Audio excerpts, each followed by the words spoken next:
Okay, itsura kong ganito. Umagang kay ganda. Today is December 11. Nandito kami ngayon sa kusina.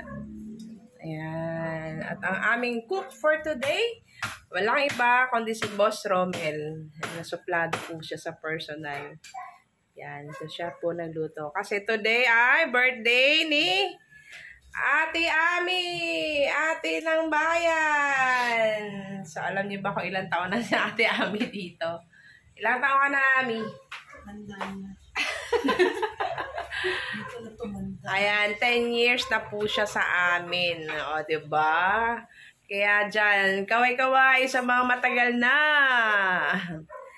So, yan. Hindi pa kami nagla-lunch. So, tayo natin kung ano hinanda ni Boss Romel.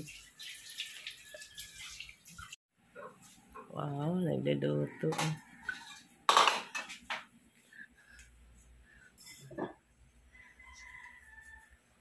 Ayan, nagluto siya ng nilagang baboy.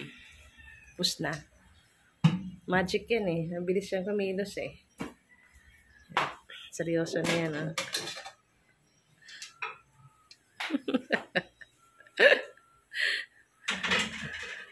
Sa susunod namin, pampahaba ng buhay ni Ami, pansit!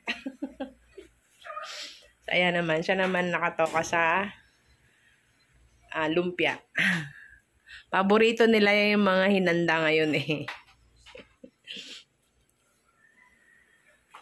Ayun, nauhaw po siya. So, last na lulutuin ay ang pansit. Okay, ayan. Tapos na. Wow. Walang service po yung pansit. Tayo ay magdasal. Video mas. Alright, ayan. Happy birthday to you.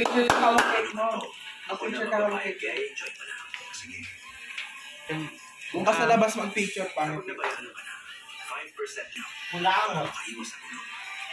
Happy birthday to you. Teka lang, lapit lang. Huwag ka dyan, ilaw. Oo nga eh.